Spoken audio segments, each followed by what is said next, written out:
Don't ask me. I'm technically challenged. I said, bitch. I should be live.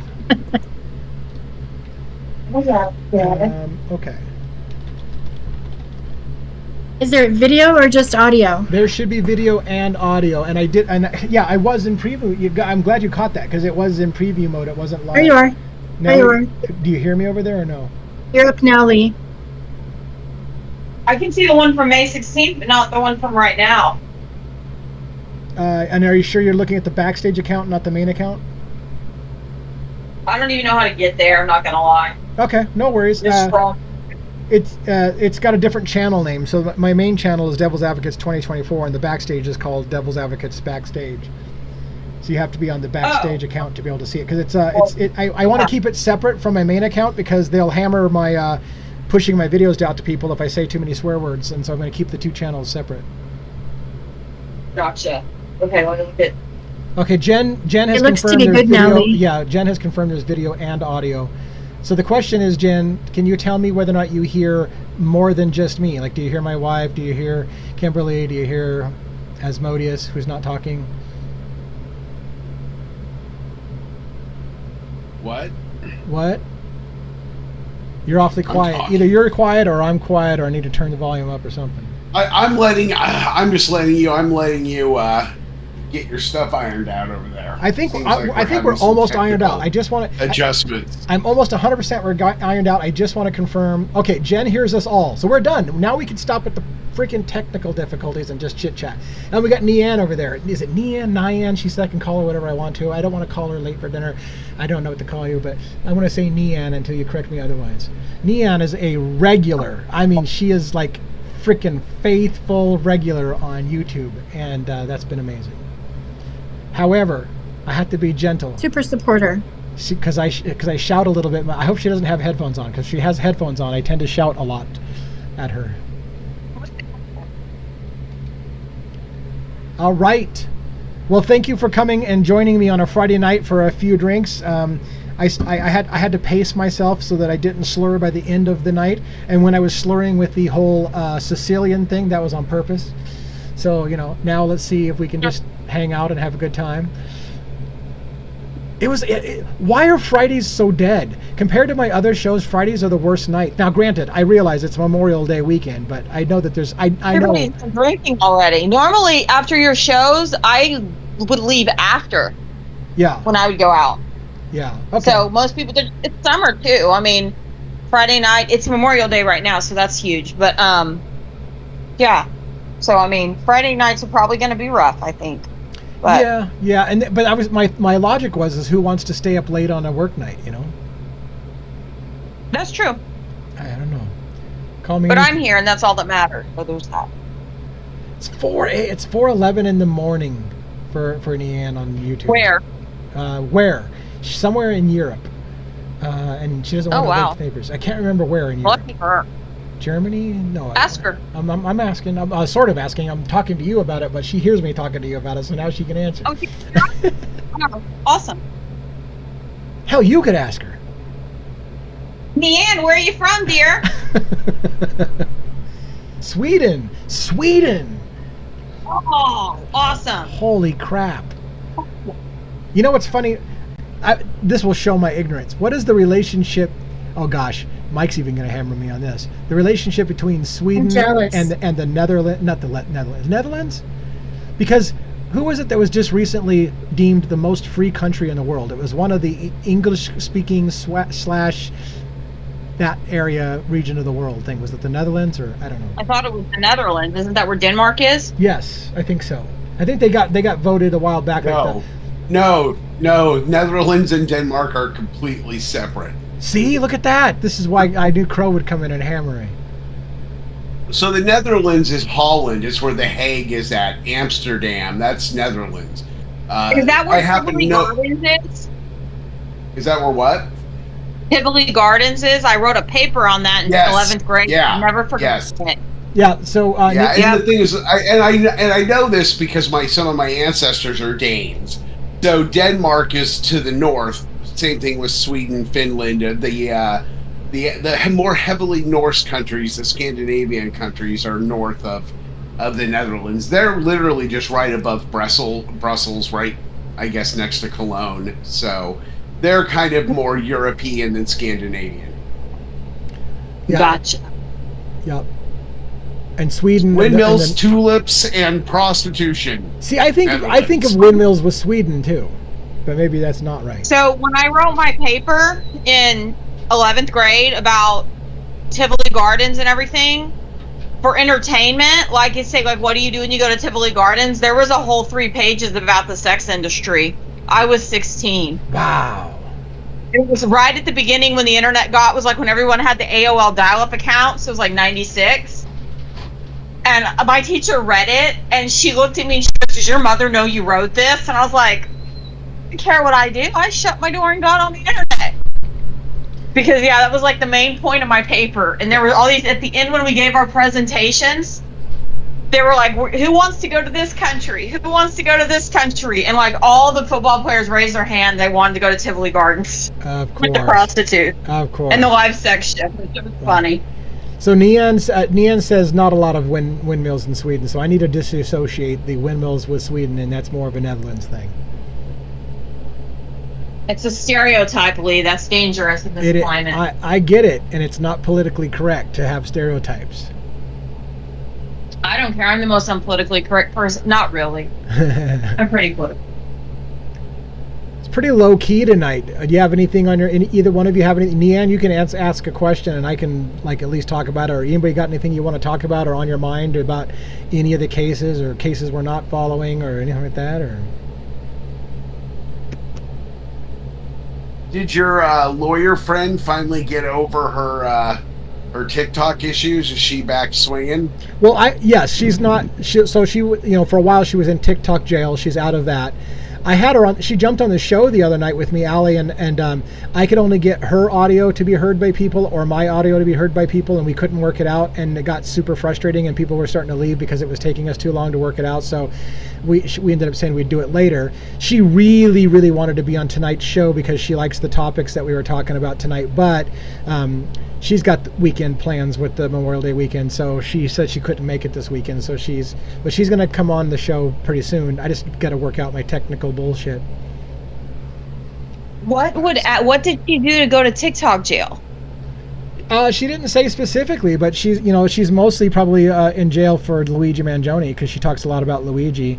I'm guessing, but I don't know what she did exactly. And in fact, I don't think she knows what she did exactly. That's the whole problem with TikTok in the first fucking place is nobody can tell. Yeah. Sorry, pardon my French. Nobody can tell what we're doing wrong. Here's the thing. I've gotten lucky. Well, I don't know. I don't see. Okay, here we go. I feel like I have learned what I can and can't say. So I talk about a lot of stuff that people tell me, you can't say that. And I'm like, I can. I say it all the time. And I haven't gotten in trouble for a long time. And then every once in a blue moon, I'll get spanked for something. And I'm like, what the hell did I do? And they're like, see, I told you can't say that. I'm like, no, you don't understand. Like I say that 90% of the time, but every once in a blue moon I get spanked for it. So I still haven't figured out what the deal is. I mean, you said a couple things tonight, and I stopped and looked at my phone and was like, we're going to get kicked off. I don't even know what it was that you said. But you were just talking, and I know you weren't thinking about it. You were just talking. But I was like, oh, shit. And I sat there, and we didn't get kicked, so I just left it alone. I'm not going to correct you. It's your show. Well, but there were a couple things. I appreciate that. Whatever. I appreciate that. And believe it or not, I bet you, like, a lot of times, even when I'm riffing off the cuff, I'm pretty cognizant of what I'm saying, and I've already decided what I can get away with and what I can't. So maybe you're right. Maybe I lost myself in the moment, but most of the time I'm skirting the line on purpose, and I know exactly where I think the line is. But maybe I went a little far. I don't know, but. No, it's not that. It's not that you like went off on a tangent. It's that it was just the words you used. I think you actually said murder. Oh yeah. Instead of schmurder. Right. That's exactly it. Like I tell people all the time, you can say murder, you can say gun, you can say killed, and people say no, you can't. And I'm like, I say it all the time. Like that's not fundamentally the problem. It's something else, And so because you're right, because those words I purposely will say. In fact, I tell people I don't want to talk like a child and say pew pew. I think that's disrespectful to the event to say someone got pew pewed. Like if somebody got killed, it's disrespectful to say you pew pewed them. It's like it just seems like we're not children. Funny is when me and Natasha text, Yeah. or me and Regina Phalange text, we actually just out of just Yeah. normally doing it, we'll type pew pew. Yeah. I know. When we're like, Yeah. the pew pew, or didn't even this or that, because we've got a like side group chat Yeah. with somebody else, and we'll, yeah.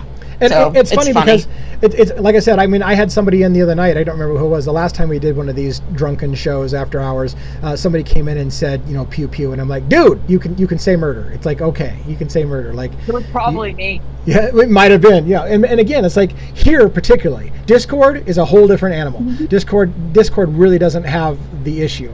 YouTube also is not. Like, I have read very, very carefully YouTube's user agreements compared to TikTok, and YouTube flat out says you can talk about murder, you can talk about true crime, you can even describe a graphic crime scene, as long as you're not doing it gratuitously just to accentuate the violence or whatever. It's all about how you treat the subject matter. So if you glorify murder and your whole show is like Slaughterhouse-5 and we're going to talk about how the entrails were tossed up on a ceiling fan, you're probably going to get in trouble with YouTube.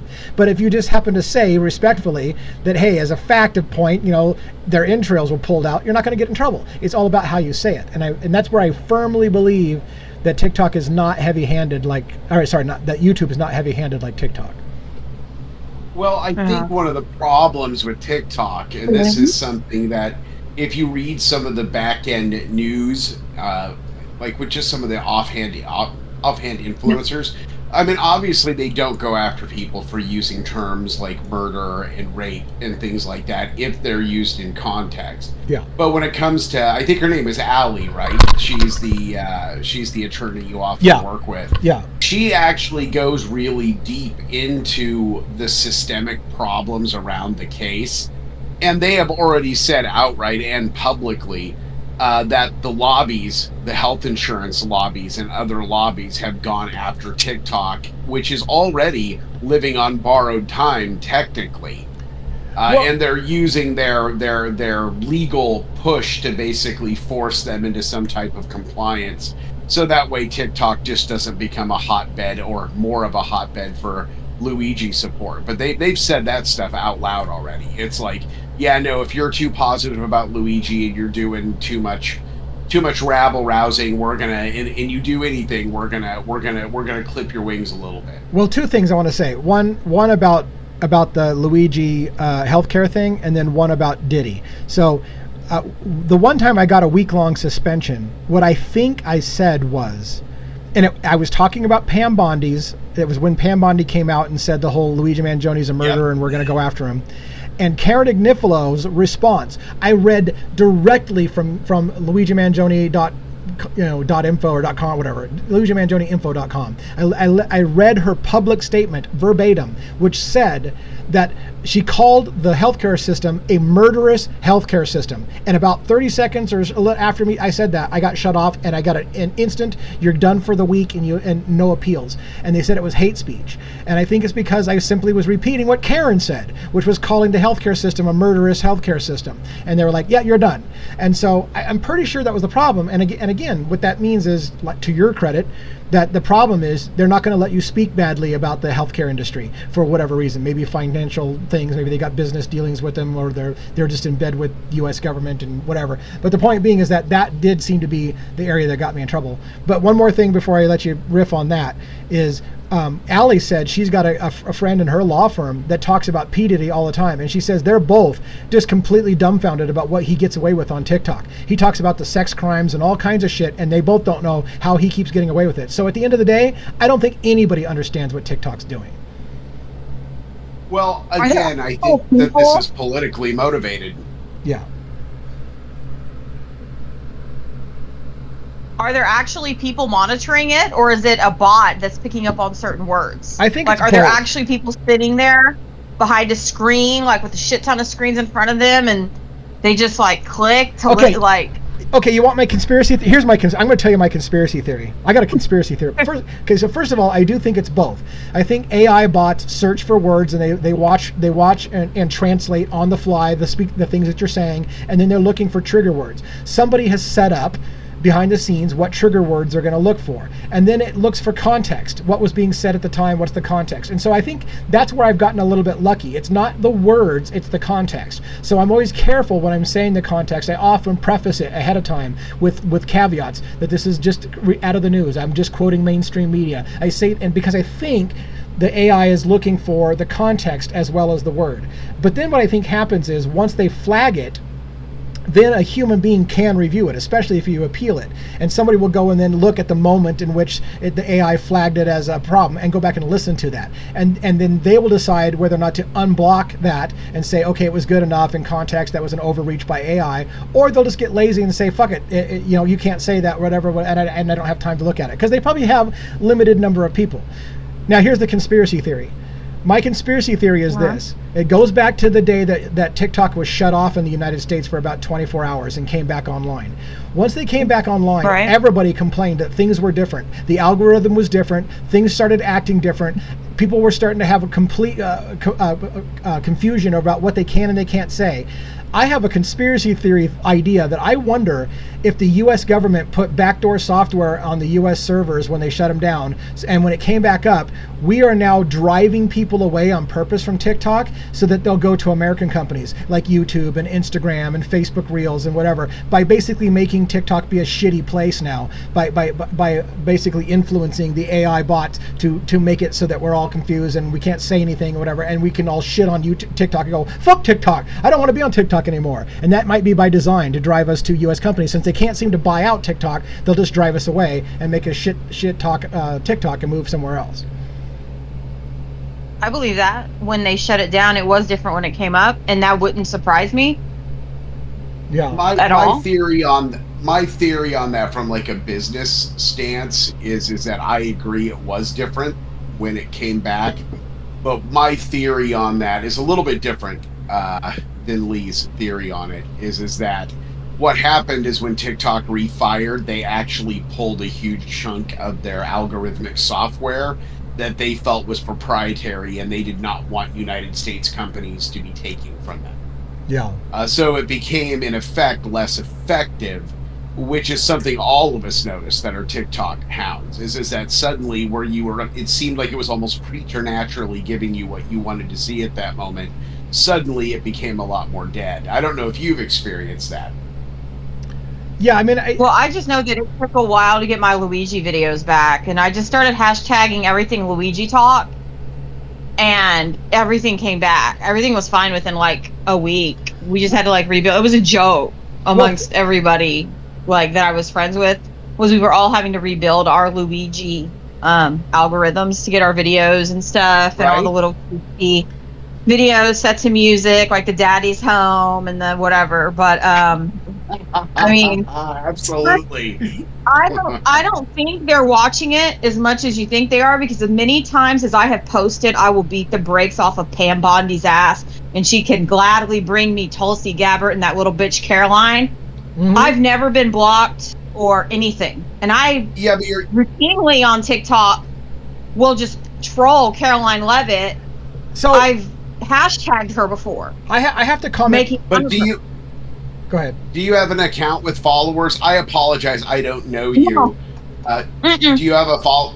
Okay, yeah. Because I run Unequivocal Locomotion, and I do have followers. And I said 2 negative things about Cuomo when this case broke, because I'm one of the people that believes even if he did it, he didn't do it. I don't care. It was deserved. I don't give a shit what and I made some commentary about that on 4 TikTok posts that were put up. And now every time I've tried to join Lee and the Devil's Advocates to do shared lives, there's a huge warning about me that I am potentially a fraud account, and that I am restricted from doing lives, and that was after 4 comments. No. So hold on a second. I was going to comment on something Luigi Revolution said in the TikTok, the YouTube stream, and then Neon's like, they forgot us about the chat. No, I haven't forgot about you guys. I'm just waiting for a moment. Well, come on, fine. Well, Tell them to come join. Come join us on Discord. Yeah, Talk shit. if you can come to Discord, fantastic. But no, I haven't forgotten you. What I wanted to comment about, I'm watching both chats, by the way. But again, I have to let my guests talk when they talk as well. But one of the things I wanted to say about Luigi Revolution's comments, and I need you to put on your big boy, big girl panties, whatever you are. I think you're probably males, so your big boy panties, right? So, and listen to me carefully.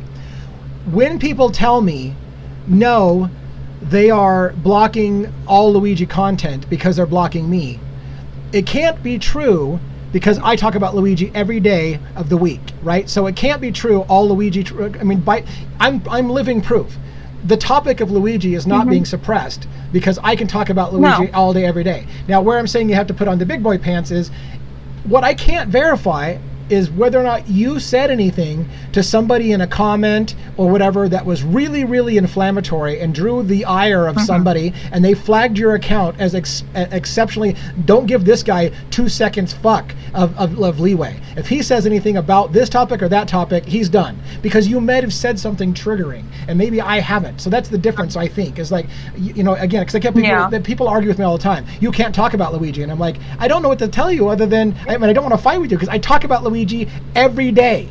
Every day. You can't say his name. I say Luigi's name every day. So it's something else. What I can't verify is what is that something else? Did you say something? Did you get in a fight with somebody? Did you say something particularly I totally said something inflammatory. You're completely correct. Yeah. But that's exactly my point, is that if you say something inflammatory, you're done. I think it also is related to the number of followers you have. Like my account is a 40-something thousand follower count. So when I say something, I think, especially on a known media celebrity's page, I think that that's just the just desserts I got from doing that is that you're not allowed to say this guy is a fuckface to Chris Cuomo when he's basically trying to ameliorate the morals of the country because he's horrified that people don't hate Luigi. Yeah. Yeah. Because that was one of the two comments they quoted in my account. Was I basically called him a fuckface on TikTok, and that became an immediate problem. And then there was one other comment I said where I think I said something to the effect of like, well, you know what, you know, when you kill Americans, this is what you get. And I think that was my other comment that got me kind of sideswept. Yeah, so a couple of things, by the way. Nian was asking if so I wrote a letter to Luigi, by the way, and Nian's asking if I got a response because he's updated his letter log a couple times. And in fact, I haven't looked if he updated again today, but no, I haven't received a letter from Luigi, and I haven't seen on the letter log that he received my letter, but I did write a letter back on May 10th. And I still have questions for myself on whether or not if Luigi wrote back, if I would share that with people or not. I don't know how I feel about that. I mean, I think he knows people are sharing his letters online and stuff like that, but I haven't seen anything. I do check the letter log every time he comes out to see if it's updated, but I haven't seen him do it. It looks like, by the way, on Luigi's letter log, he alphabetized them. I didn't catch that at first, but every single day is like it's letter, you know, you're alphabetized by names. So I can just quickly scan till I get to the L's and see if my name's in there, and I haven't found my name pop up. I don't think he was doing that in the beginning. Oh, okay, yeah. I think that's something that I don't think he was, because I went into the log because Natasha asked me, Regina Phalange asked me if I'd looked at it lately, and I'd said no, and she saw my initials and she wanted to know if it was me, and then I got sidetracked, and I found 2 people with my initials, but neither were me. But he's still getting letters from Christmas. So, yes. I mean, I noticed that his last log had a lot more letters, though, in January. So he seems to be moving past December's and getting a lot more. I mean, he's got some stuff in May in there, too, and some stuff in March. But so some of it's coming sporadically. But I noticed a lot more of the letters were coming in from January. With Valentine's Day, when he hits February, they probably have February in, like, a crypt for him. Because the Valentine's Day letters and the cards and I'm sure is going to be ridiculous. Once those start to hit, because Jesus. I have to comment on something Cloud is saying on YouTube. This is amazing. So Cloud, by the way, is one of my super gifters. Like, Cloud gives me a lot of gifts. And it's hilarious because Cloud is saying, once he started giving or she started giving gifts to people, they stopped suppressing their comments. Because apparently, if you're going to be feeding money through their system, they're going to let you say whatever the hell you want. So they were getting all kinds of restrictions until they started handing out gifts. So I get to be a beneficiary of clouds loosening your tongue. Because by you giving me gifts, I help you help me, or you help me help you. It's like it's a symbiotic relationship. That's cool. I didn't realize there was a connection. Good to know. I think I need to start giving gifts on TikTok and see if they unrestrict my account. Well, if you think about it, that's where, right?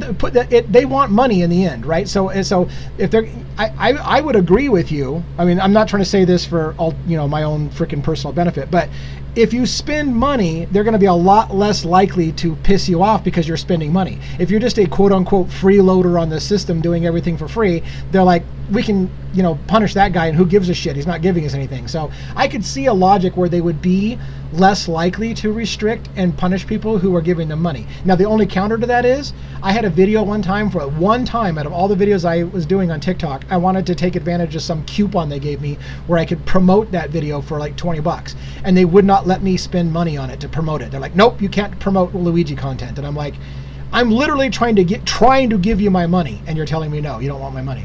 So that's the only counter to that. And I'm just trying to get on right now. All right. Hold on. Can you hear us? Oh, Jen said the log is not perfectly alphabetized. I'll have to go back and double check that I'm not. In fact, I can probably do that while we're sitting here. Not that it matters. I just scroll it when I'm at work. I pull it up between doing stuff at work, and I'll just kind of scroll through it. Like, I don't examine it and stuff. I wonder what happens when it gets too long. It's going to be a really, really huge page eventually, right? So I have screenshots of all his letters. I should probably write him again. It's been a while. Not that he cares, but makes me feel better. I'm pretty sure Mike knows an individual that I know that is busting my balls all the time, and I think he was in my room one night when I mentioned something about there was an update to the letter log, and I think it was him, Mike, that was in there that wrote, "Why the fuck would anybody write Luigi Mangione? That guy's a piece of shit." And I'm like, okay. Kiss my ass. Right. Oh, it says Regina Phalange's here. Hold on. All right. Yep, she is. Wait. Regina, hey, is that you, Natasha? With Phoebe screaming? Damn it. She's muted. She's got the mute on the microphone. Okay. You have yourself muted. If people aren't used to Discord and they're using a phone, muting it can be a challenge. Yeah, Discord can be a little funky, but if you see in Discord, if you look, you have a microphone icon next to you with a slash through it. That means your microphone's been muted. And it usually means you have your microphone turned off. Hold on, you have yourself muted. What did she say? Lots and LOL. Millions of people have wrote him. Yeah, I know. I know. I've just got a friend that I use the term friend a little loosely. I have a former friend that busts my balls all the time, and one of the things I was about to say, bro. One of the things I think he said in my room lately too was, "Is there anybody in America you don't think is innocent of a crime?" And I'm like, I actually believe in the presumption of innocence until proven guilty. So don't act like I'm an asshole for presuming somebody's innocent until proven guilty. Yeah, that's kind of like a legal foundation. You would of the think, country. But it doesn't look that way. I wish I didn't have typos. I went back and I read my letter to Luigi that I wrote, and I had like a really embarrassing typo, and I'm like, crap, I look like an idiot. Like, I could have done that better. I spelled a word wrong in mine. I spelled word wrong in mine. Yeah. And then I caught it right after I did it. And right after, instead of rewriting the whole letter, I finished my sentence, and then I put in parentheses, hey, I just realized I misspelled and I wrote the word correctly, but I really don't want to rewrite this again because I'm at work right now and I should be doing shit. And then I just continued on my letter. Because I'm a very, very informal writer. I talk to people like I write to people like they're standing in front of me. Yeah. So did yeah, I kept doing it. No, I did not misspell his name. It was more of a grammatical mistake, and it was like, it bugged me because I feel like, it just bugged me on a personal level.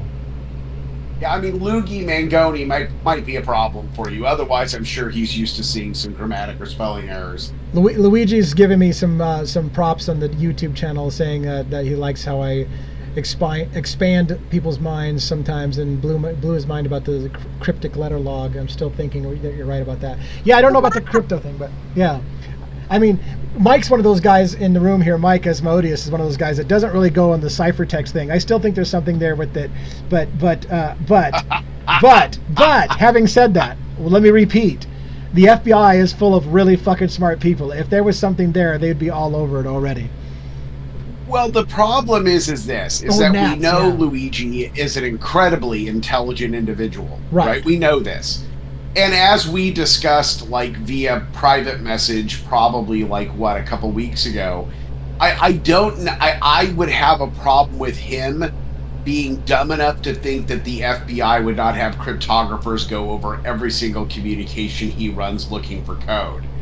But what they did in the old days, and still works today, is one-time pads in passcodes that are literally just verbally held by other people. Yeah. So if he talks about racehorses, that XYZ has occurred, but if he talks about ice skating, ABC has occurred, there is no one on God's green earth that can chase that except for people who know.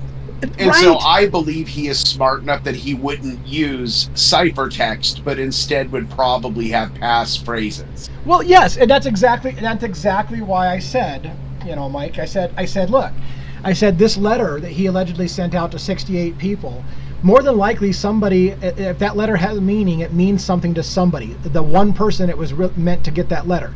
So right. That, and again, it's going to be something that, if Luigi talks about a cockroach, that means he's giving me the signal that we agreed to, that cockroach means this is what's happened. Or if he talks about, a mouse, that means this. And again, the only people who know that, if that's that kind of communication going on, is the people who agreed to what the terms are before they went in. So, and we would never know that. It's not going to be something we're in our crack sitting at our computers, but. Well, agreed. And that was my point to you as well. Maybe it didn't come across well in our audios back and forth. For those of you who don't know, Lee and I spend a significant amount of time going back and forth on these cases behind the scenes, talking about stuff. Lee is the investigator of the two of us and does virtually all of the legwork, not to mention most of the face work these days. But we do talk a lot of stuff behind the scenes, and the cryptography was actually a long set of conversations. So, but yeah, no, I seriously don't. I don't think that you're wrong, that there could be something there. I just don't think it's ciphertext. I don't think it's something you're going to be able to figure out by going through his letter logs. Well, here's something I haven't said publicly, by the way, that I thought was super interesting. In the one letter that we saw several pictures of his meddler letter, I thought this was super odd. Now, maybe I'm almost thinking, as soon as I say this, you guys are all going to correct me and go, oh, that's just typical. But in the lower corner of his letter, so he's got a typed up letter that he's printed out, basically, and had photocopied 68 times. In the lower corner, he writes 1 of 68, 2 of 68, 3 of 68, and it's like the number / letter with a circle around it. And then the letter that I saw the pictures, there was 2 little hash marks on the lower right corner of it, which looked completely out of place. So again, I'm looking for things like the misspelling of a word like gnats, or the some kind of weird little symbol or hash mark on the thing, and I'm like, what the hell does the 2 little hash symbols at the side of the number mean? I mean, I don't. And again, maybe it's just the way my mind works, but when I saw that corner, I'm like, what the fuck does the 2 little, why did he make the 2 little slashes around the circle and the number in the corner? But I don't know. That actually can be if someone is using Word with their like show marks active, that actually is a format that typically indicates you're at the end of a page. This is a pin mark. He used pin. He circled the number. He circled the number like 2 of 68. He wrote in the number by hand and then put 2 slashes. But that also keeps people from like giving someone a partial copy. Right.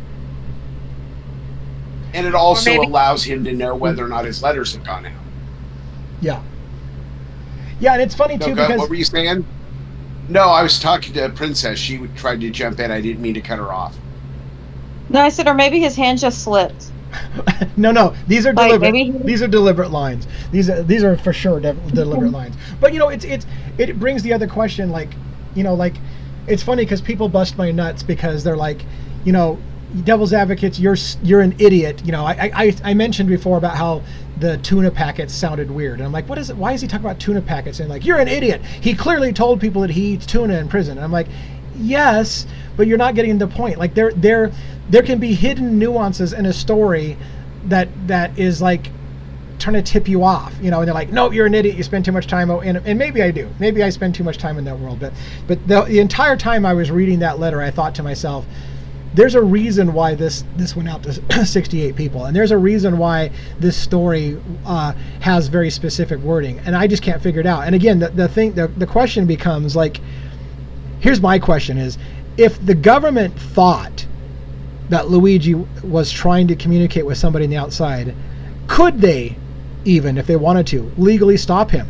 Because he has a constitutional right to be able to communicate with people in prison. That's one of the things I learned. Prisoners can't be held back from communicating with people from the outside, and they can't be, because it's part of their mental health. They have to be able to keep their sanity in jail and communicate with people. So could the government shut him down if they think, well, he's doing something and he's trying to communicate, we can tell he's trying to communicate, but we don't know what he's doing, so we'll just stop sending his mail out. But I don't think they can. It would have to go in front of a court. It would have to go in front of a court, and it would have to be agreed upon and adjudicated. Now, that court does not have to be an outside court. That court could be one of the internal tribunals, depending upon the DOC. The one I used to volunteer with, they could have an internal court that they have a judge associated to the facility because it's large enough, and he could actually, unless it was challenged in a higher court, he could actually step in and say, we believe that information is being passed through these letters, and we believe that this is not honest communication but an attempt to conspire. And at that point they could chop his letters, but it would take it would be overturned by the first appeal judge that saw it unless there was really solid proof. Right, yeah, because he has the right to write and receive mail, so they would have to be able to, and it feels like they would have to be able to prove what he's communicating. Like they would have to be able to crack the code if he's communicating and say. No, they would just have to prove that they believe there's a preponderance of evidence that information is being passed outside of the English materials within the letter. Yeah. And with someone like Luigi, they might be able to get that really quick. Of course, now that he has Agnifilo standing in front of him with a broadsword, it might be a lot harder. But if he were, as we've discussed, if he were a normal American, meaning someone who wasn't attractive and didn't have an income and was sitting in prison, they would feel free to do whatever they felt like. But with him, fortunately for him, but unfortunately for them, they actually arrested a citizen as opposed to a normal American, and so they're having to be careful. Yeah. Well, at least, I mean, Jen and YouTube doesn't really think that Luigi may have even written those letters. And to be fair, it's possible that he didn't. I have a feeling he did, but I get it. There's a lot of people that are saying, I don't even think he wrote those letters. And then if he did, then you got to go into the ground of, is he communicating with somebody, or is it just a story that he wanted to share? And so at the end of the day, it makes really good, interesting stuff to talk about, but it can't be really proven at this point until we get enough, stuff. But yeah. And unfortunately, if we get enough stuff that we can start figuring out, then so can the government. Yeah, they will have figured out long before us. I mean, they have people who this is their job. Right. I just can't wait for him to write a book. Yeah. It's going to be amazing. I weep for that day because it's going to be an amazing book. I just can't wait for him to go on The Bachelor either, though. That's going to be some amazing television. Some amazing television. It's going to be amazing. I can hardly wait. I've always wanted to be a writer, so my first book's going to be Luigi's book, and Luigi's going to agree to let me write his book if he can get past the fact that I made a grammatical error, and we're going to be good. I think from his writing, he's not going to have a problem with a singular grammatical error. He seems more of a technophile more than a literary worm. So I think you're okay. Right. But everybody and their dog's going to be clamoring to write that book. No, I think he'll write it himself. Yeah, I don't think he'll. I think he'll have an advisor. Yeah. But I couldn't see him hiring somebody to write it. And if he did, he would probably let Karen and Mark do it.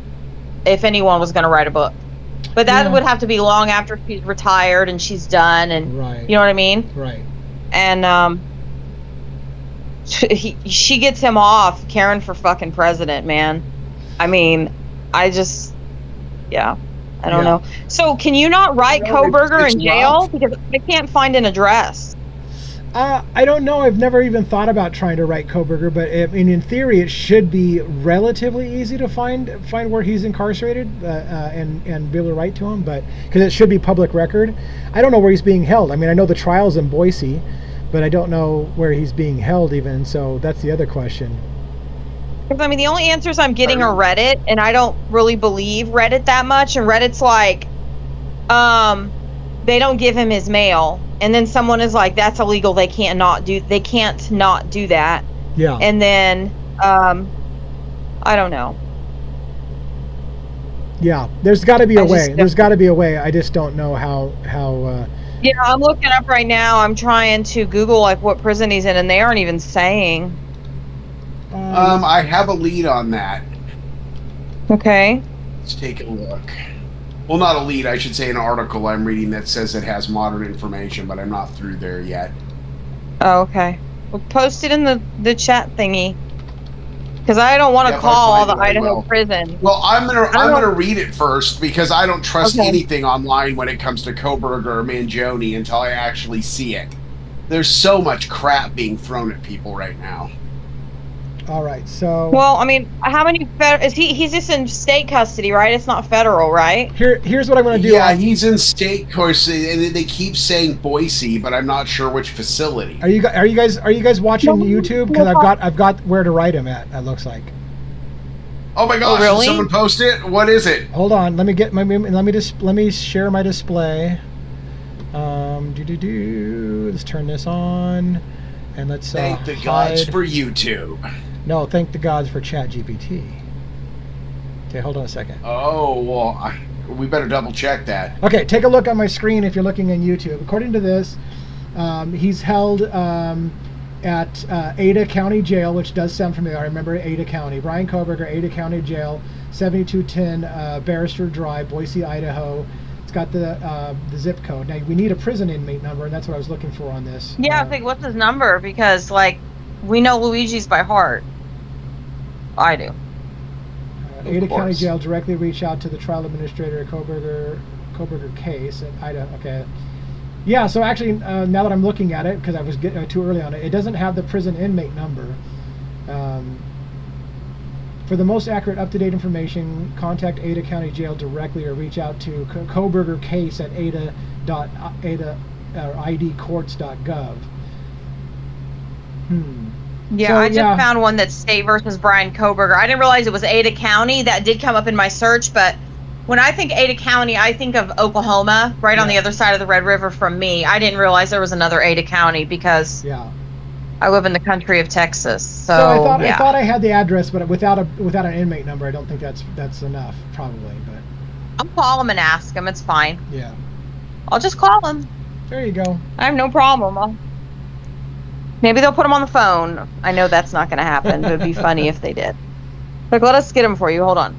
Yeah. But yeah. All right, let's see. I'm going to go back to showing on YouTube the Discord channel. Although I don't know why, because I was showing the Discord channel because last time we had a lot of people chatting and typing, and nobody's typing tonight. So. Yeah, I noticed that. I keep going back.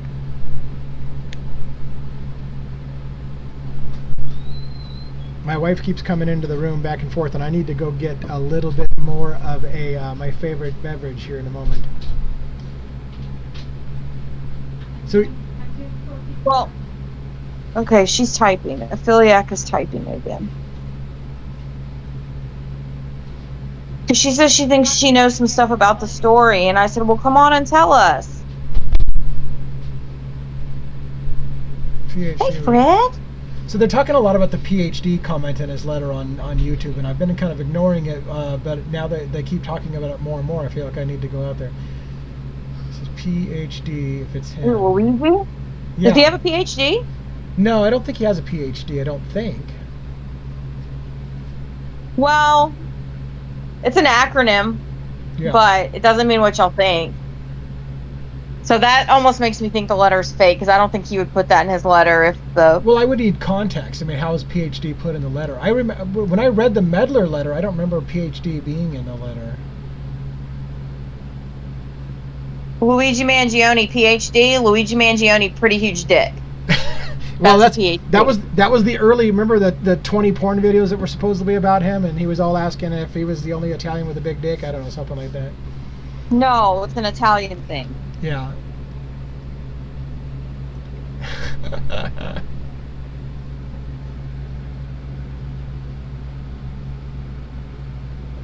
I thought the internet was going to explode when there was supposed videos, and that kind of died pretty quickly. Oh no, we all stopped and searched. Like,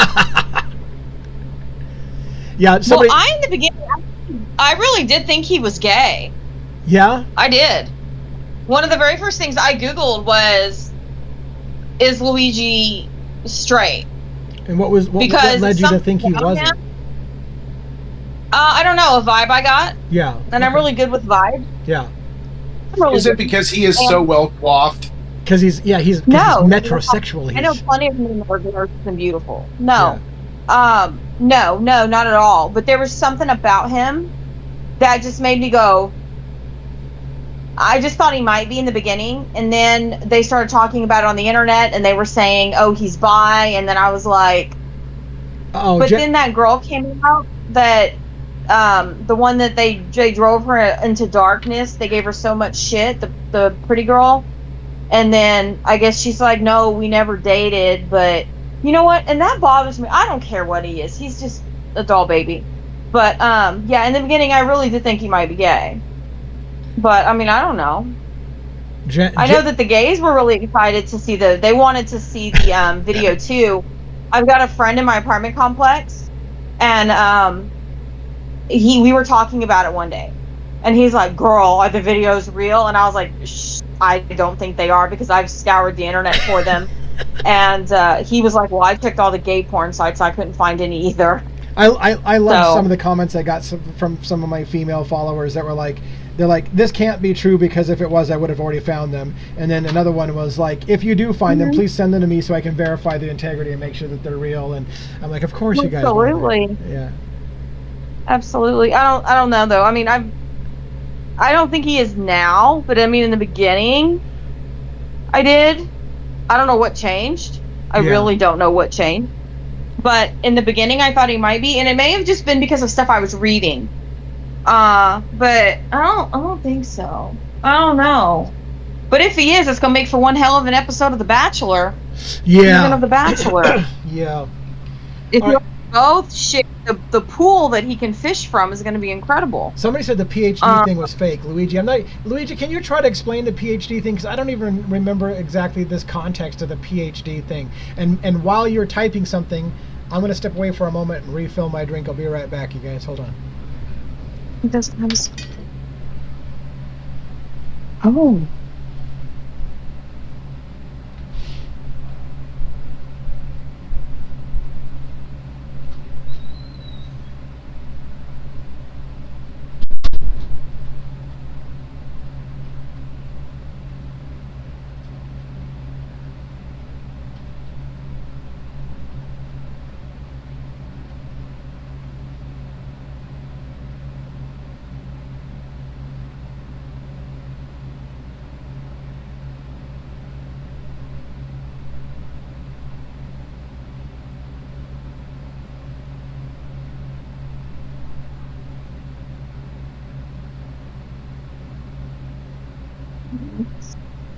Interesting.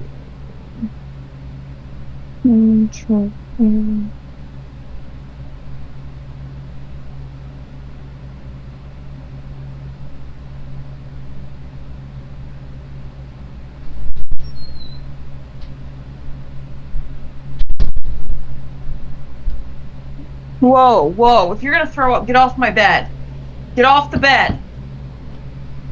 I hope to God that's a cat. It is. Fred. Good buddy. Good boy. Ow. Good boy. Go get water. Come on. Let's get waters.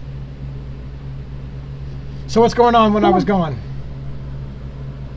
Well, we solved world hunger and managed to also make a very sizable dent in world peace. Yeah, but what Sadly, about you Luigi just Mangione, interrupted though? us before we could get it sent. Oh, damn. So we've forgotten it all. So we're now back where we started. Sounds about right. Sounds about right. Yeah, that tracks. I've been on a spiritual trip, where I felt like I solved all of the world's problems and then came back and can't remember it. Yeah, which is a real shame some days, right? Pretty sure I knew everything. Yeah, I totally can understand that feeling. I am with you there. Oh my gosh, this the PhD thing was from Twitter. Yeah, I don't remember. I don't know that. I guess I missed that one. He's had girlfriends in the past. Somebody said Cloud. Yeah, and he had. In fact, if you believe the letter, the famous Medler story, one of the women that had a copy of the letter was on his super approved list to communicate with him inside the prison, which means that some female got his attention enough to put her on his approved list to very few people that can send him private messages. Shitter. Oh, it's so quiet. Look at that. Like, Mike, you and I are the only one with open mics. Everybody else got their mics muted. What the fuck? What the fuck? Well, dude, no one wants like random sounds to potentially ruin the atmosphere. I gotcha. I'm sitting here in a closed office with a glass with far more vodka in it than frankly I should have. Fantastic. Luckily, it's not a school night. Right. Yeah, I'm on the drink that I just filled. That's of the size of I'm gonna be like the Weekend guy. I can't feel my face when I'm with you. If I finish that drink, you know what I'm saying? Well, brother, every once in a while we just like I said, it's how we relax in this society. I keep saying this story all the time, but the first time that song came out, and I was and my wife hadn't heard the song, and I sang the lyrics to myself about how I can't feel my face. She's like, I'm pretty sure that's not what the song says. That's the dumbest lyrics I've ever heard. I'm like, no, it's totally lyrics. She's like, no, that can't be. That's just dumb. I'm like, no, it is the lyrics. It's all good. Let's see. Someone whose letter got through within a couple of days forgot her name. Do you know what, Jules. Farrell? Yeah. The hook brings you back. Oh my god! I love that. I love that song so much. Love that song so much. Yeah, and here's the thing, by the way, with somebody on YouTube was talking about somebody who got their letter back in a couple days.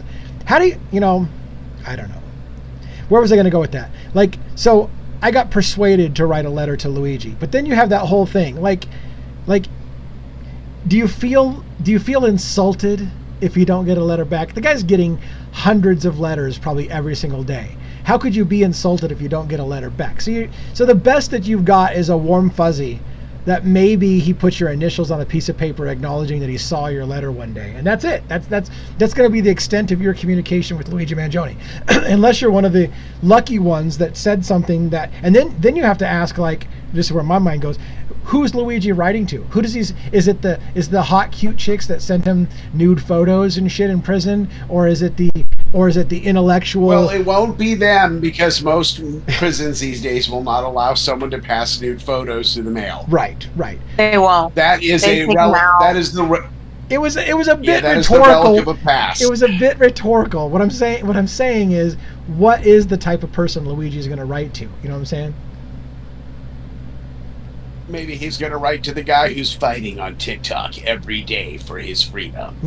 Somebody asked me, did he get my letter? He has not got my letter yet. According to the letter log, he has not received my letter yet.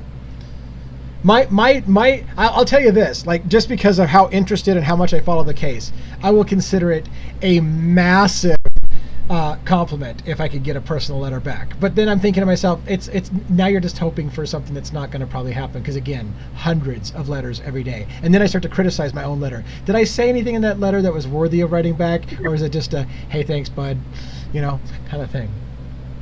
You know. One accused felon. One I mean- dedicated TikTok detective. A story of a century. I guess for me and my whole issue with the people that post the letters when they get them back is that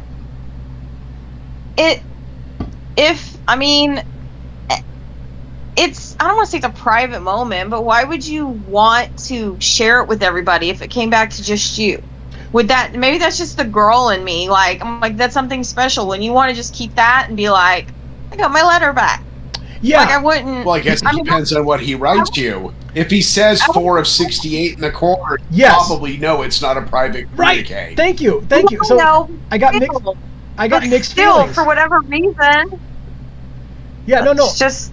I'm with both of you. I got mixed feelings because on the one hand, if it was clear that that was a personal response, I would never share it. That's me. I like if it was pretty clear that was a personal thing, I would never share it. But like Mike was saying, if he really did send out 68 letters with the same thing. Now here, granted, even the 68 letter things had a personal element to it, right? It was 68 copies of my the point. same letter, Yeah. but then there was personalized stuff in the notes. So maybe the personalized stuff in the notes you don't share with somebody, but you can say, well, obviously 60 other people got this letter.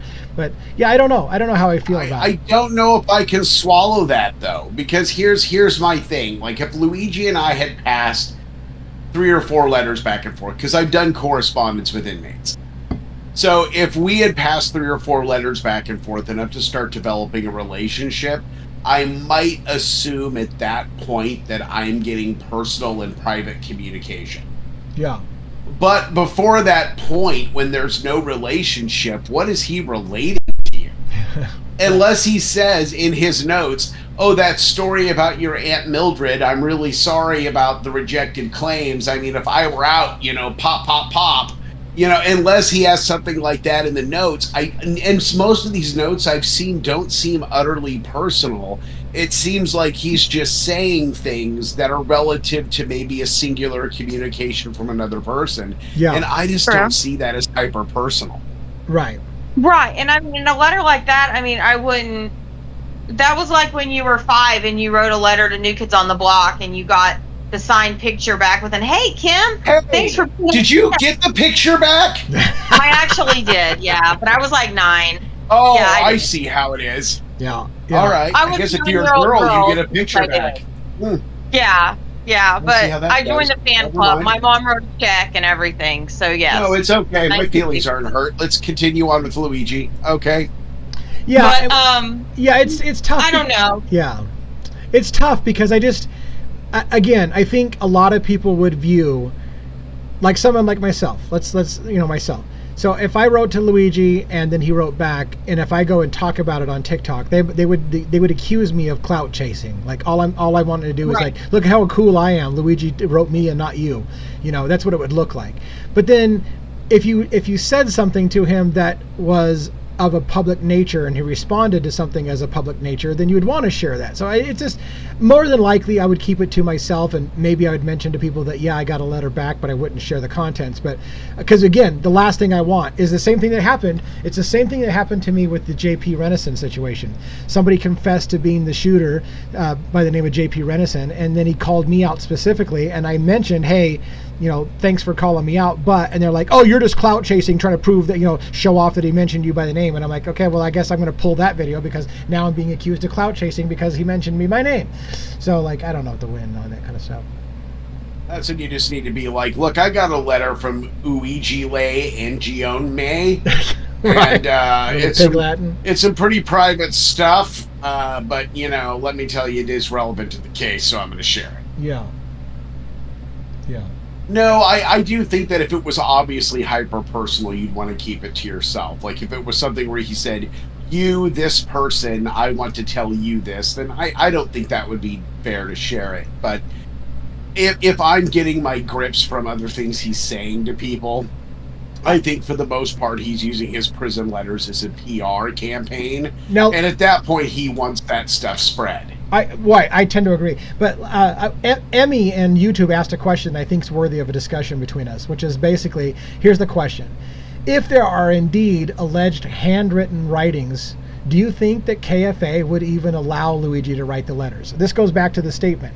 Prisoners are allowed to write people. She can't keep him from doing that. And in fact, I talked to Ali Benevento on my show one time, and she basically confirmed that she had a client that she was defending in a double murder case, and she can't keep him from talking on the phone. And he admitted to somebody on the prison phone that, yeah, I killed these people and I enjoyed it, just before he was about to, be sentenced, kind of thing, and got her in trouble. She can't control their communication with the outside. She's not allowed to. The best that the attorney can do is they can highly recommend, I really recommend you don't write to anybody, or I recommend if you do write to people that you keep it only about the weather and you don't talk about anything else, and certainly nothing about the case. And it's funny that you mentioned it, because it was one of the first questions I asked, and the reason why I asked it is this: supposedly Luigi Mangione had a journal, right, written in his own handwriting, and I thought to myself, if I were his attorney, I wouldn't even want Luigi Mangione writing a bunch of letters to people, because if they're going to contest that the journal wasn't his journal, they don't want a million copies of handwriting analysis out there in the public. They can be like, well, Luigi wrote these 4,000 letters and they all match the handwriting on the letter in the manifesto, so yeah, he wrote them. I'm like, why would she even want his? But again, when it came down to it, when I started to research it, she can't stop him from communicating with the public. It's his right to do that. So even if she wanted to, the best she can do is she can advise her client not to talk about certain shit to the public. Yeah, but again, it comes down to that magic word, if. The thing is that I think at the end of the day, if they're going to contest the journal, if it even is a major part of the case, the thing is I think at this point, and I don't know for sure what they're going to roll for. No one does, because Karen, as far as I know, has kept things close to her chest, as she well should. I still think there's a very strong chance they're going to run for a self-defense claim with this case. Yeah. Could be totally wrong. I don't think, and again, if they can get the arrest materials thrown out based on the arrest issues that happened in Altoona, then the thing is maybe they'll just go for a straight, this isn't your man, you have no proof. But if they do have a custody of video from him unmasking at any point to the scene in either direction, I would assume at that point they would have to roll a self-defense defense. And I think that's why Agnifalo's been so outraged at the slow discovery process, because she doesn't even know what to do with her client, because she doesn't even know what evidence they have. Right. Did they ever say that they found anything on the gun, fingerprints or anything? Did they even say that ever? It hasn't been publicly announced yet. They said that they had, so the original thing that I heard was they had a partial print on a water bottle. Mm-hmm. That's the only thing I heard about that. And I never heard that they had ballistics on the gun, that they've been able to match ballistics. And they've never matched his prints to the gun. They don't have ballistics on the gun. To me, that's like, so you have nothing. So what you're telling me is you've got a whole lot of nothing. Right. Here's the difficulty. This is the difficulty. You bring up a really good point. The problem is, on the one hand, we don't know what they have or what they don't have, because they're going to keep a lot of stuff close to the vest, right? So they could have the smoking gun. They could have the smoking gun. I got a picture of him, plain as day, mask off. Right after he shot him, he pulled the mask down and he picked his nose, and we've got it on video. And they could keep that close to the vest, and the only people who know about it is Karen Agnifalo and themselves, because Karen has to know because of the discovery process. And the public may never see that, and we may never see it even in trial, because it'll be hidden from public cameras. Only the jury will get to see that, which is why we have to, at the end of the day, trust that the jury got it right, because they're going to see things that we don't see. The difficulty becomes is, generally speaking, if they have something that makes them look bad, that shit just seems to always conveniently get leaked to the public. So the fact that they haven't come out with the smoking gun probably means they don't have it, because if they could make him look bad and convince the American public that he's guilty, they would have done so by now. That's the cynical me. So on the one hand, it's not proof that because we haven't seen it that they don't have it, but logic tells you if they had it, we probably would have seen it. If that makes any sense. Well, no, it makes sense. It's just it feels like so much time has gone by. It's just like I don't know. It's just, to me, it's like, if you can't prove somebody did something 100%, hands down, then they need to be acquitted. Even if your gut says they did it. If you can't prove it, and we've talked about this before, if you can't prove it, then kudos to the murderer who planned such a perfect crime that they walked away with it. Because if you can't prove it, then nothing matters, in my opinion. And that goes for Kohberger. If you can't prove it, that it was 100%, this is the guy, then case closed, walk away. And it's just like, I don't trust that. I don't trust the whole system, that they aren't gonna manipulate, like the whole thing about replicating the DNA. Yeah. Oh my God, case? What if Luigi had a coffee on the table when he was having his little hash brown that morning, right? And he was drinking coffee, and his DNA got in the coffee cup, obviously, and then they took it back and they did the thing where they broke it down and replicated it and made a bunch of samples and put it in a water bottle. I just don't trust these people. I'm not a conspiracy theorist, like everybody's out to get you, but for whatever reason, they've got such a hard on for this kid. It's like, it doesn't matter. I'm just worried they're gonna, I don't know. Yeah. I don't know.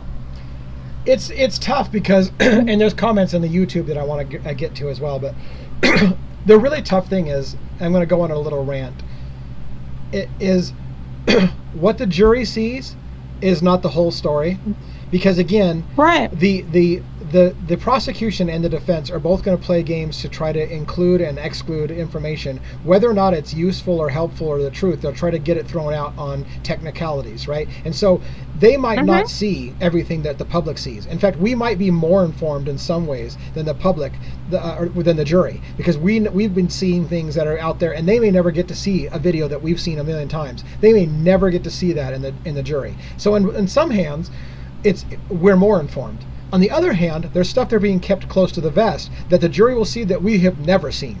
And so this is where it becomes really difficult for the whole holding our judicial system to the fire and making sure that it's a fair judicial system, because if we don't get to see what the jury sees, then we just have to trust that a jury of his peers got it right. And unfortunately, that's the best we can do, right? We have to hope that there's at least 12 jurors, right? And so you can maybe get some bullshit past one or two people, but are you going to get it past 12 people? So we have to trust.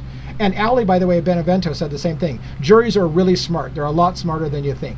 So juries you can't baffle 12 people all the time. So I go back and forth on our legal system. The fact that, again, we all know things in this case that the jury may never get to see, and we feel it would have made a difference. If the jury had known that we all knew this video was out there or this thing was out there, but they didn't get to see it because the prosecution fought to get it not put into the case or whatever, it's like, this isn't fair, because we know something they don't know. But by the same token, that same other thing is going to happen, which is they're going to see things that we have never seen, and we just have to trust that when they render the verdict that it was the right one, because they saw things that we didn't get to see. Yeah. So it's tough. Yeah. And yeah. It's just, I don't know. Yeah, I get it. What do you say about that? It's just horrifying because it's like, they aren't even going to let us see it. They're not going to let us watch what they're doing. Right. It's like, they're not going to televise it. There's going to be no public record of it. I guess there's going to be closed circuit TV, but I mean, I don't like that. I would love it if, I think personally, to have a really good judicial system, we should all see. So we should all see what the jury saw. And yes, we have to accept that the jury is the only one with voting rights, right? They're the only ones who get to have voting rights. But we should all see it to know what was seen. Unfortunately, some of it makes sense for us not to see, right? Idaho 4, perfect example. Nobody wants to see a million photos of carved up kids that are in a horrific bloody scene. But the details of the injuries might indeed make a difference to whether one person could have done it, whether it was one weapon or two weapons. All those details may only be able to really be determined by somebody who's seen the photos themselves. But they can't put those photos out to the public because they can't have everyone seeing a bunch of horrific photos. So what do you do? Like, at some point it makes sense that there's some things that we just can't see, and you're just going to have to trust the jury that what they saw, was good enough. But it's tough. But yeah. Yeah, somebody's pointing out the Diddy trial, the same thing. We don't get to see all the sex, the allegations of abuse and sex abuse and the freak-offs and the parties. We don't get to all see that. We can't see that, so we have to trust the jury's going to get it right when they see it and that they see what we would have saw. That's true. That's true. It's tough, but there's also something to be said for being able to observe the jury seeing the evidence, if that makes sense. Like, I don't know, maybe I don't need to see it, but maybe just some confirmation that they've actually seen it and that I don't know. We'll just have to wait and see. I mean it's just one of those things where it's like, I can't let this, I don't know. It's not uncommon. I've lost all faith. I've lost all faith in the judicial system, our country, and all of it. So it's kind of like, one of my friends was even asking me, she's like, you haven't been talking about Luigi. And I'm like, well, there's nothing going on, number one. I was like, number two, there's nothing I can do. And number three, it's all fucking corrupt, and I don't even want to think about how it's going to end. And that's what's the worst part, personally, that I think. But I don't know. Let me ask you this. Okay, this fucked up administration that we have right now. Let's say they put this trial off until those people are gone. Whether the Annabelle doll gets them or Congress votes them out. Will that change anything regarding the way he's tried or this case? Can a new person come in and just throw it all out? Well, to answer the question, and thank you for asking a question that I can riff on. To answer the question, for sure, a different administration can change things. For example, under the Biden administration, the United States government wasn't pursuing capital murder cases. They had decided to stop doing that, and largely in part because Biden and previous administrations didn't want to pursue capital murder cases. Under Trump, they reinstituted going after capital murder cases with a vengeance, right? So yes, a president can shape the direction of the Department of Justice and whether or not we're going to try and aggressively try capital murder cases and put people to death. So if the trial goes past Trump's administration and Trump's not in office and a liberal president gets in charge that doesn't believe in the death penalty or whatever, it's possible that it will change the outcome of Luigi's trial. So yes, I think that's the case. I think there's also a case, small, in my opinion, since you asked, that if Luigi Mangione, for example, is convicted under Trump's term, that a future president, 2 or 3 presidencies down the road, may pardon Luigi Mangione by saying, hey, look, he served his time. He was prosecuted under a very strict administration. All things considered, people don't really view him as the monster that he thinks he is. We're going to pardon him, and it will be handled under the thing on somebody's outgoing presidency 2-3 terms from now, kind of thing. So that kind of thing could happen as well. Okay. Well, that makes me feel slightly better. Because, the man's 78 fucking years old. He's going to die soon. Yeah. So, just waiting for the news to break. Okay. But again, these are just my opinions and thoughts. I'm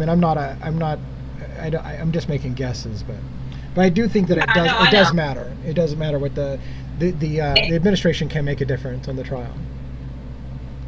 Because, Kamala would never. She would never said put a 26-year-old on, you know what I mean? She would never have ordered that or gone behind that or, co-signed on the bullshit. Yeah.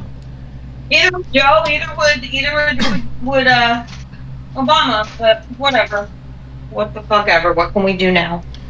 But, I got the real question becomes for me is the bigger thing that you announced, which is that Americans as a whole are losing trust in the system.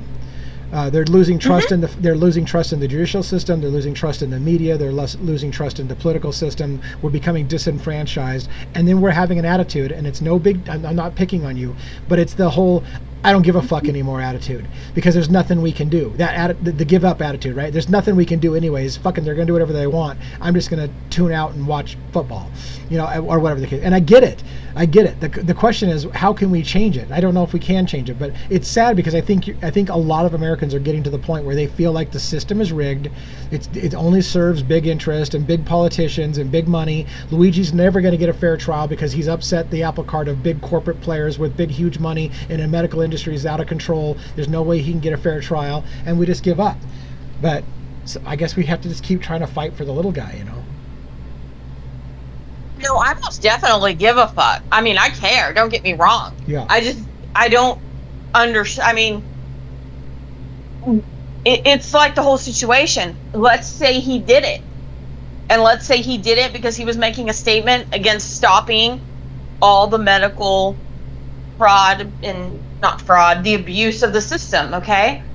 So let's say he did that, and that was how he's going to try to make it stop. And it's going to take something huge, like that type of act. I mean, I believe, like, I'm not saying don't do anything, but like someone needs to organize this shit. It's just so corrupt. And Trump people are just not. Sorry if any of y'all are Trump supporters, but I don't give a fuck. They don't care about anything except what their little god on his throne tells them to do. So it's like someone's gonna have to stand up at some point to change it all. I definitely give a fuck. I just personally can't do anything. You know what I mean? Right. So yeah. Yeah. No, I get it, and I think. Well, I want to address. I'm going to get back to this question, but I want to address something before it's too long on the YouTube side, which is somebody was asking a question, and I got a lot of thoughts about it in my slightly inebriated state of mind, which is why did Luigi talk, for example, through the December 9th through the 19th, and why is Karen Agnifilo wanting everything that Luigi said, suppressed? Why did he say it in the first place, and all these kind of questions? And let me say this about that. I have thoughts. And this is why we're doing it after dark. It is possible in my mind that Luigi Mangione did what they claim he did because he was wanting to save lives, and he believed that. Let's take some of the words that they said about Luigi Mangione as truth. What if he really did say, apparently I'm one of the only people willing to address this problem with the brutal honesty that I have. So I'm going to go out and I'm going to fight for the little guy because we're all fucked in America, and I'm going to do something about it, and apparently nobody else is. And let's take the idea that Luigi Mangione also allegedly said, I don't want to be an NPC in life where I didn't do anything. I just fucking went along with the program. I want to actually make a change. I'm going to be a player of this game. I'm not going to just be an NPC. If that was the case, you could understand why maybe Luigi Mangione said, yeah, I fucking did it, and here's why I did it. But his attorney is still going to come in and basically say, Luigi, shut the fuck up. You don't need to confess to anything right now. You can still make your statement by declaring yourself not guilty, letting us make them prove their case. Let us put the healthcare trial on the healthcare system on trial in your defense. Let us do this, this, and this, and not do it the way that you were going to do. So it's possible both those things are true. Luigi could have basically said, yeah, I did it, and I'm proud of it. And his lawyer still would have said, you know what?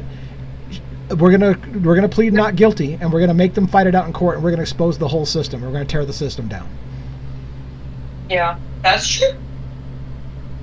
So I mean, I'm not saying that's what happened, but it's an explanation for why Luigi could be thinking one thing originally. I'm just gonna turn myself in. I'm gonna have a confession letter to the feds. It's gonna be like I did it, but his attorney would be like, you can still do the mission that you want to do, which is helping make a change in America, and you don't have to plead guilty. So let me take it from here. I'm your attorney. I'm gonna advise you from this point forward to shut the fuck up, and we're gonna fight those things. Yeah, and that's an attorney's job, and good for her. I mean, like I said, unpopular opinion. I don't know. There's probably people just screaming and cussing me out. I don't think he did it. I think it was the group effort, like the How to Build a Pipeline, carefully orchestrated. And I think he ended up being the fall guy, probably because he's the pretty one, and he's going to get the most sympathy. Right. Even if he did do it, I don't care.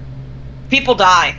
people get killed in this country every damn day. Right. Actually, I would like to point out that several tens of thousands of Americans die every day thanks to insurance company policies, which include using bots and other tactics to stall people because they know it effectively keeps them from getting life-saving care. These people are murderers. Yeah. And, the only difference is they use a pen. They are just as much killers as anyone else who kills people. They just do it within the system, and so because of that, they're allowed to get by. If we ever do have a revolution, a socialist revolution in this country, every single one of these insurance company executives are going to be put up against a wall and shot. And I just They did a will video. force people killed. I just did a video. I did 2 videos for my members only on YouTube where I was basically answering the question from both the Kohberger and the Luigi case. How will I feel if it turns out that Luigi Mangione really did it? That was one of my videos that I did today. And one of the things I said at the end is the same thing that we're just saying. And I'm going to say it super bluntly because I've had a few drinks and this is the after hour show. That motherfucker, Brian Thompson, is not innocent. You people, anybody out there who says Brian Thompson was an innocent man and father of 4, 2 or whatever, that is such a horseshit. That man, along with Andrew Whitty and Brian Thompson, they were hired to make money for their shareholders, and they went in there and immediately started implementing AI to deny claims at an unprecedented record. They sold off stock when they knew they were under investigation and fucked people in insurance. Those fuckers are not innocent people. So that and they are responsible for the deaths of many people because of their policies, and sitting behind a desk saying I'm just doing my job, and that's what the shareholders, and how dare you in America kill somebody for doing their job? They're just doing their job. I can't be any more blunt. Fuck them. That I have 0 fucks of sympathy. Okay, I'm off the mic on that. You're good. I understand, and that's, I mean, I think. And like we said, going into the trial, I think there's a lot of people that are going to feel that way, and hopefully not tell the people that process them for the jury that that's ultimately how they feel, because I think it's going to be, well, that's just it. The jury. That's just it. The jury. I feel like this is my sentiment that I just expressed is probably not as far off from the American sentiment. It's probably more what more people are thinking than not. I feel, and if I'm right, good luck finding a jury that there's not somebody like me on that jury that's like, fuck these people, they had this coming, and even if Luigi pulled the trigger, as Mike said, he didn't. Fuck you guys. Like you can't keep doing this to America and hiding behind a desk saying, well, I'm just doing my job. No, somebody's got to be held accountable. So I mean, I don't know. I can't see a situation in which they get a death penalty. They might get life in prison, but I don't see how they get the death penalty on it. One of the things I look at makes me feel slightly better is it's going to be a jury from New York. I'm hoping they're more educated than the people in Texas where I am, and some of the morons, because I mean, when you go online, you can look and see where these people are from when they're talking shit, and it's always the rednecks and the uneducated, you know what I mean? Like, those are the ones that just want to be like, oh no, find him guilty, put him to death, this, that, and the other. And I just hope that New York, especially if they pull from that metropolitan area like the city, I'm hoping they find some more educated, less ignorant people. I understand there's rednecks in New York. I get it. Upstate New York's full of them, I've been told. I don't want to make it depressing for you, but I think it was maybe my new friend Ali Benevento now, I think, that educated me to some nuance about federal cases, death penalty cases. That's disturbing, and I'll tell you what it is. If it wasn't a federal case, if it wasn't a federal death penalty case, it would stay with New Yorkers in New York City, which is a very liberal type situation. But once it gets into this federal capital case, they go at a wider swath. They go outside of New York City, and they are very, very particular about a huge questionnaire that they'll put out, which will ask questions to the extent of, what bumper stickers do you have on your car, and what do they say?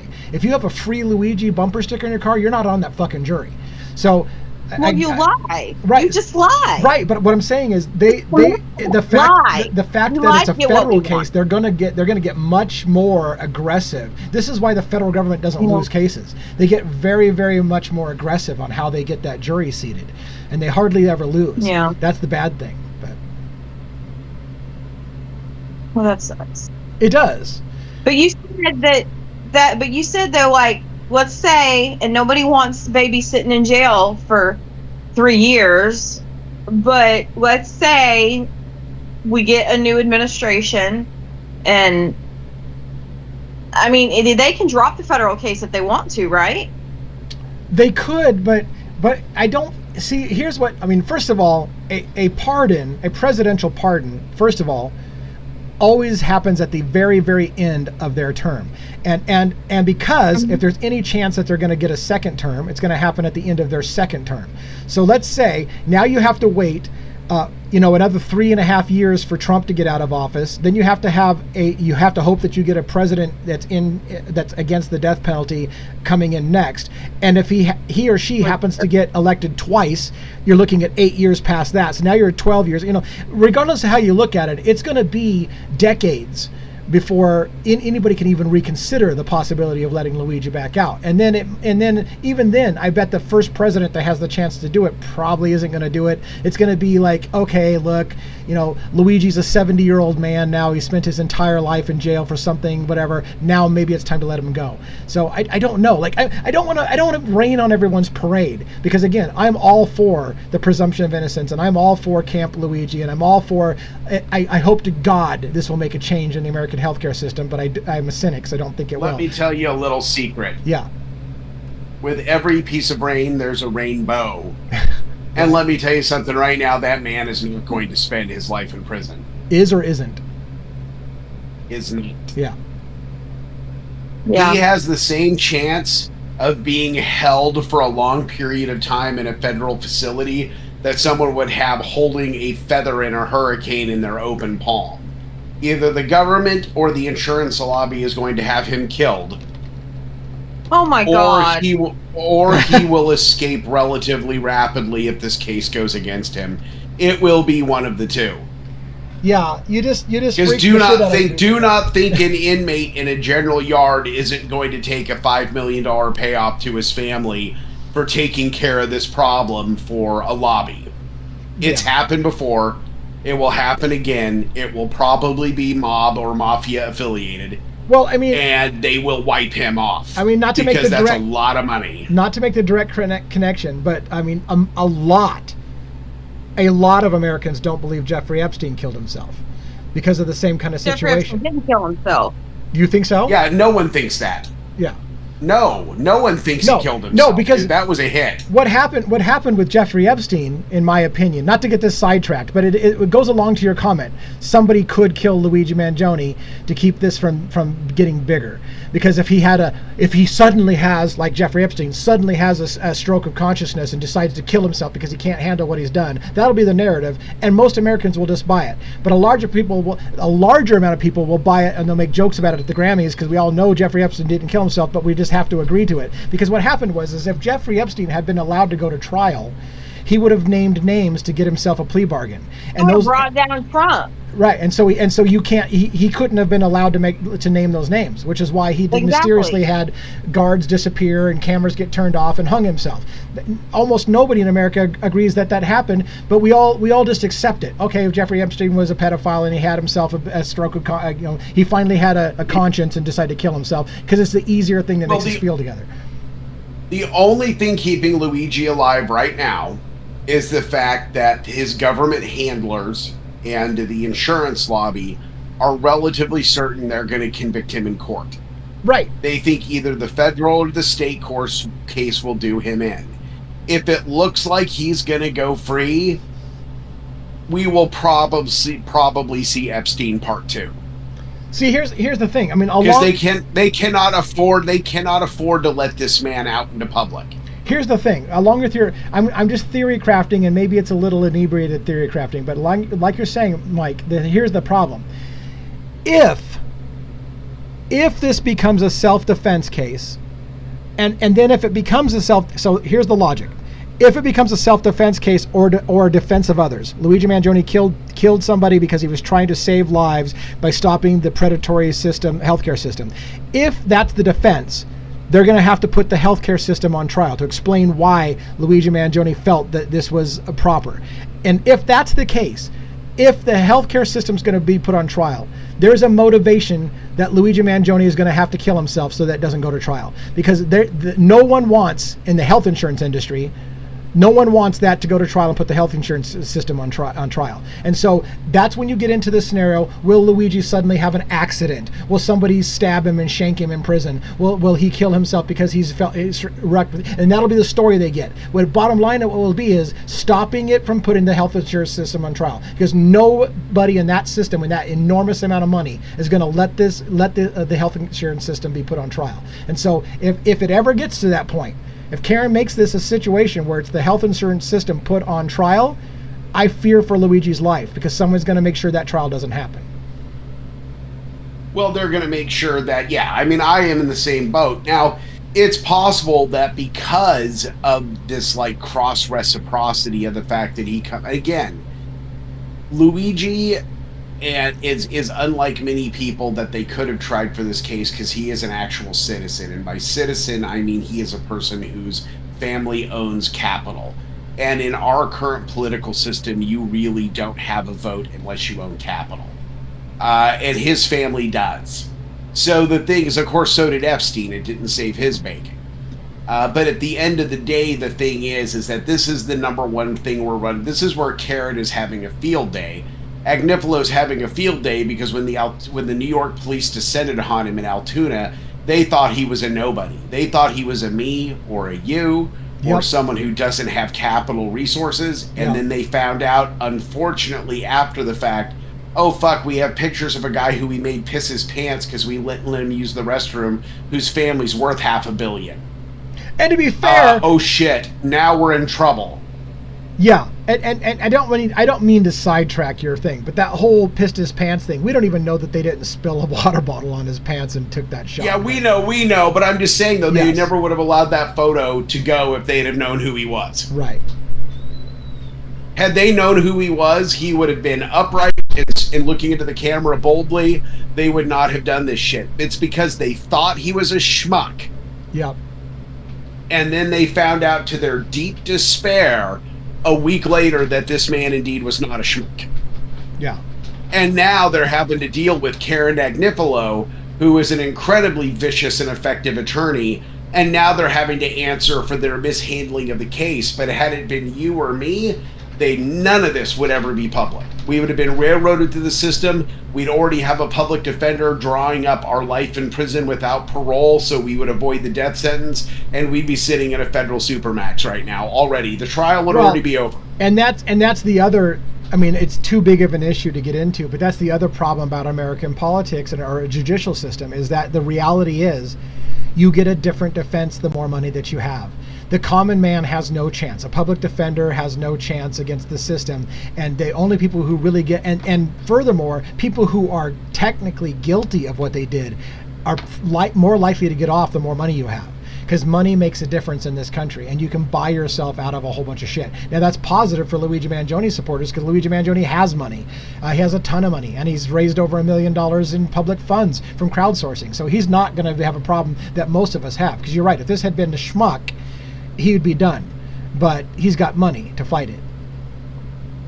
Well, yeah, and the thing is that he's also a good-looking young man who is very intelligent and knows how to handle, as a PR, as a professional marketer, the man knows how to handle himself in a PR situation, and he looks good. Yeah. He looks good. The girls love him, the guys want to be him, and insurance companies loathe him. Especially our friends over at United Healthcare Group, who are now under, 4 or 5 different federal criminal investigations right now, or 2 criminal and 4 or 5 auditing tax issues right now that they're getting beat up for, because they obviously were just ripping the system off left and right. I wish to God, this is funny. I mean, I hope I can get this stream of consciousness out. I wish to God that I could hear Luigi talk for himself. because again, his attorneys are going to recommend that he not, and his attorney may never put Luigi Mangione on the stand, but I bet you that motherfucker can talk well. And there was a moment during one of his famous walks through the prison, and he's in shackles and he's in handcuffs, and a reporter or something that asks Luigi Mangione, "Hey Luigi, do you have anything to say?" And the look on his face was fucking priceless. It was like he just looked at the camera like, if I could fucking talk. And I was like, oh my God, I want to know what he has to say. Because he looked at the camera like, do you have anything to say, Luigi? And he's like, man, if I could fucking talk. But he's not going to be allowed to talk because his attorney's not going to let him talk. So it's just like, I mean, maybe that's the book he talks about. Like, after the trial's over, maybe he'll get to have his voice in a book. Because I want to know what he would say. Because he just had that look on his face. Like, if I could talk, I'd tell you everything. But. Oh, wow. You know, speaking of marketing and PR, I'm going to drop something in the chat here in a minute to show you just how important, like, marketing and PR is, even when you don't think it is. Go ahead and continue the conversation. That's a rando slap down. Yeah, no worries. I'm looking at my YouTube to get caught up to see if there's anything about that is going on there. Wow, Nean, man, you were up so freaking late. What are you at, 5 in the morning now? Holy crap. Anyways, thanks for being a trooper and staying with us tonight. And thanks for the 10 people, by the way, that are on YouTube streaming. You guys have been consistent over there, too. And I hope that I saw Maureen Edwards had written in and agreed with me on something, and that was the first time I'd seen you post. So thanks for our YouTuber. Oh, by the way, I see Jen retracted some of your statements, so there's something to keep about. But anyways... what? Who did what? Oh, Jen pulled some of her messages. She posted stuff on YouTube, and it says, "This message has been retracted. This message has been retracted." I'm like, "Oh no, what happened?" But anyways, it's been a great 5:44 in the morning, Ian. Holy shit, you're a trooper. Sweden time. Anyway, so yeah, no, this is. Gosh. I enjoy these little these informal chats. I always wonder how much I feel like a lot of people, when I say those things of like, these people are innocent, Brian Thompson, is not innocent, how many people I would lose on the channel if they knew I said those things bluntly. But I'm thinking more times I say it to people, that's kind of how America feels. Like, I feel like a lot of Americans feel that way. So now the question becomes, but again, you can't say that.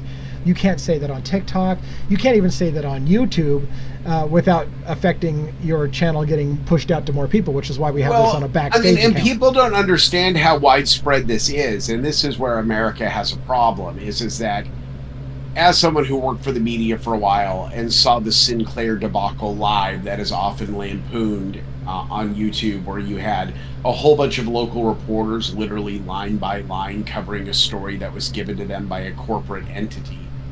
The thing is that American news does have some very specific things they will not do. Yeah. Like, for instance, when there's riots in Greece, France, England, Europe of any kind, they will not show those on American television.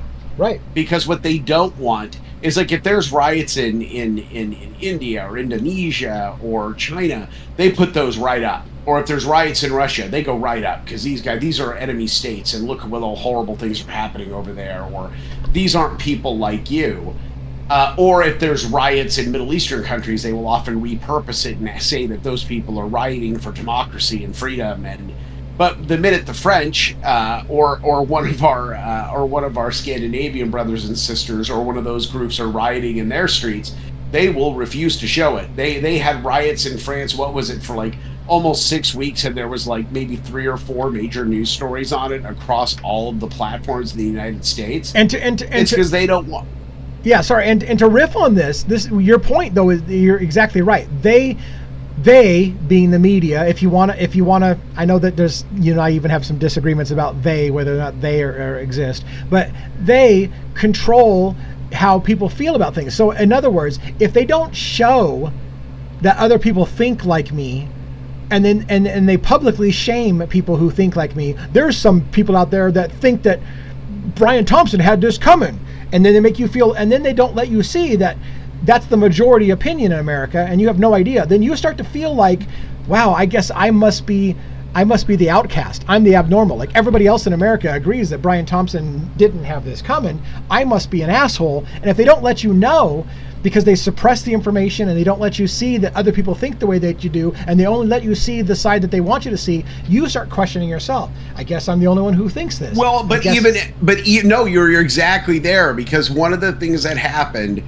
When I first got on TikTok the morning after the incident, I was hot pissed because I've had a problem with insurance companies for years. And and I work in the medical field and I see what they do firsthand and up close. Maybe even more up close than other people, even though I don't work in an emergency medicine setting. I work in a tangential medical setting, but I see what insurance companies in this country do. And I was outraged, and I started putting comments down, not even caring what I was saying. I was that upset and agitated, after this incident, because I'm like, yeah, this is what fucking happens when you do this shit to people when you're supposed to be helping them and you end up being a villain. This is what happens. And I thought for sure I was just some old guy out of touch capping off and no one was going to give a crap. Yeah. And I know this is going to sound weird, but one of the most powerful moments in at least my modern life was seeing later on that day how tens of thousands of other Americans felt the exact same way. Yeah. And were posting similar messages to what I had shot off just off the top of my head out of anger. Yeah. And it was a very powerful moment. And I think that is what makes Luigi dangerous. Is because someone who can rally people who don't even know they need to be rallied, that person is someone to fear. Yeah. Yeah, no, I agree. It's not Jon Stewart. It's not, Colbert. It's not any of these media talking heads. It's not any of these guys. It is someone like Luigi that says, yeah, you didn't even know you needed to be rallied, and now I'm going to do this and you're fucking rallied. You're welcome. That's dangerous to people. Right. In the wrong circle. And going back to your riots thing, I mean, even in the United States, when there's a social issue and people are rioting, they will choose not to put that on CNN and Fox and whatever because they don't want you to see that there's a revolution happening. So again, this would be really hard. Let's say that Luigi sparked a revolution in the country. They'll do everything they can to make sure people don't see that there's public support for that the public is responding to this. They would want you to feel isolated, that you're some kind of fringe person that feels this way, and they wouldn't show you that there's people marching on the Capitol at this moment because they wouldn't want to, foster that anger. So, I mean, they would control that. And I guess in some ways you can even argue it's good, right? Because it's for safety of people. If they let everybody get whipped into a frenzy, then it could be very dangerous. But I don't know. I'm just rambling. I don't know. I think any government that has to start doing heavy PR marketing campaigns against their own citizenry probably should start looking at their own policies, because that is not something that any country typically has a success ratio with.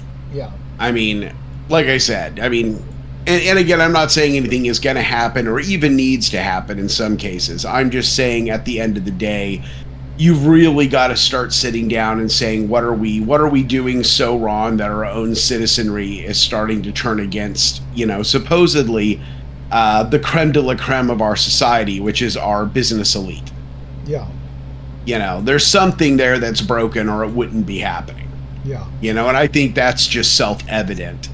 But of course, when you live in an economy where America kicks the can down the road consistently, and our greatest fear is catching up to that can, they start excusing a lot of things and just start, like, we'll figure it out later. We'll pay for that later. That's 3 months down the road. Yeah. We're another spending resolution we have to pass, but we'll get there in 3 months. We don't care. We've stopped being a country that is innovative and forward thinking and trying to make sure that we're finding our way out of situations, and we've started just becoming hyper reactive and only planning for the next 5 minutes. And I think that is where we're going to start having problems. Yeah, I agree. Give me just a moment, by the way. I don't know if you've seen on YouTube, but Xander, our new kitty, is attacking the hell out of my fingers, and I think it's an indication that he's hungry, so I'm going to go get him some food and step away for just a moment. Well, actually, brother, man, I actually need to head out because we are actually watching. So, hey, everyone, like I said, I know most of you don't know me, but it was cool having a chance to chat with y'all, and brother, man, you're doing amazing. I love the channel. I love all the stuff we're doing out there. And definitely let's keep in touch on the cases because I'm fascinated. All right. Have a good evening. All right, catch you, my And I'm man. gonna go feed this little cat. Be right back.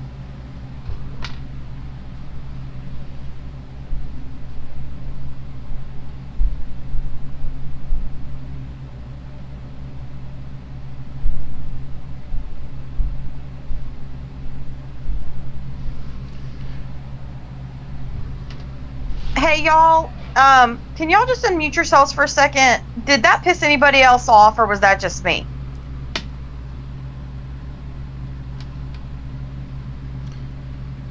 All right, people, what do you think? You guys want to stay at this for a while, or No, I'm good.